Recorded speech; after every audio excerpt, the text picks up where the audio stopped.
Hi అండి. Time వచ్చేసి evening 5 అవుతుంది. క్లైమేట్ అయితే చాలా కూల్‌గా ఉంది. సర్లే పానీపూరి తిని చాలా రోజులైందని చెప్పైతే పానీపూరి తినడానికైతే వచ్చాము. ఈ మధ్య మా చిన్నుకి కూడా చాలా ఇష్టమైపోయింది.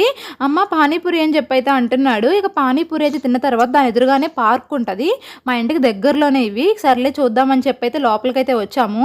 మేము పద్దాకైతే తీసుకురాము. ఎప్పుడన్నా ఒకసారైతే వస్తాము.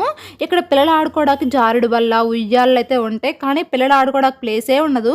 పెద్దవాళ్ళే ఎక్కువ కూర్చుంటారు వాటి మీద. అంటే పెద్దవాళ్ళంటే కొంచెం 11 ఇయర్స్ 12 ఇయర్స్ పిల్లలు ఉంటారు కదా, వాళ్ళు ఎక్కేస్తారు చిన్న పిల్లలవి. మా చిన్నుకైతే జారుడు బల్ల అంటే చాలా ఇష్టం. కానీ ప్లేసే ఉండదు. జస్ట్ 5 మినిట్స్ అయితే ఇంకా ఆడిపిచ్చి అయితే తీసుకొచ్చి ఇక్కడైతే కూర్చున్నాము. మా విన్నునైతే ఎప్పుడు కింద వదులుదామా, ఎప్పుడు పాకేసి పారిపోదామా అనే చూస్తున్నాడు. ఇక విన్ను ఆగట్లేదని చెప్పేసి కొంతసేపు అలా అక్కడ కూర్చుని ఇంకా ఇంటికైతే స్టార్ట్ అయిపోయాము. మేము ఇంటికి స్టార్ట్ అయిపోయే లోపు మళ్ళీ వర్షం కూడా అయితే స్టార్ట్ అయిపోయింది. ఇంకా మేమైతే వేడివేడిగా సమోసా తీసుకుని ఇంటికైతే వచ్చేసాం. Thank you for watching. Bye.